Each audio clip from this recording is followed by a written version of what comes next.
ఇది పెద్దోళ్ళ కాలం నుంచి చేస్తాండ్రు సార్. గోల్చెరువు ఇది పెద్దోళ్ళ కాలం నుంచి చేస్తాండ్రు. మినిమం అంటే 200 రోజులు చేస్తాండ్రు.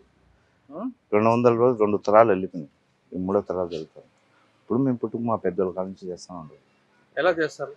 ఇది కట్టెల పొయ్యి మీద చేస్తారు సార్. బాగా పాలు వచ్చేసి పెద్ద పెనుము ఉంటుంది, బాగా మరగనిచ్చేసి చిక్కంగా అయిపోయిన తర్వాత ఆ పాలు ఏం చేస్తారంటే 2 నిమ్మకాయలు పిండుతారు. 2 నిమ్మకాయలు పిండితే పలిగిపోతాయి. పలిగిపోయిన తర్వాత జున్ను మాదిరి అవుతుంది. జున్ను ఎప్పుడు మాదిరి అవుతుందంటే మళ్ళీ చక్కెర పాకం వేస్తారు. చక్కెర వేస్తారు. చక్కెర వేసి చేస్తారు. అంతే కల్తీ గిల్తీ ఏమి ఉండదు. అంత పేరు ఎందుకు వచ్చిందో అది? ప్రేమ సార్ బాగుంది, టేస్ట్ బాగా వస్తుంది. కల్తీ లేదు, కల్తీ లేదు, పౌడర్ కలపడం ఎవడు కూడా కలపడు. ప్రతి ఒక్క కనీసం అంటే 12 మంది చేసి ఉన్నారు. 12 మంది కూడా ఎవడు కూడా కలిపేది ఏమి ఉండదు, ఏం చేసేది ఉండదు. ప్యూర్. ఎంత కిలో ఎంత ఉంటుంది? బెల్లం ఎంత, షుగర్? బెల్లం వచ్చేసి కిలో 350.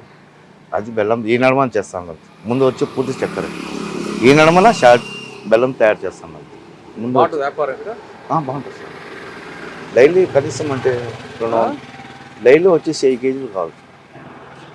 1000 కిలోలు పుట్టాలి. 1500 కిలోలు డైలీ జరుగుతుంది.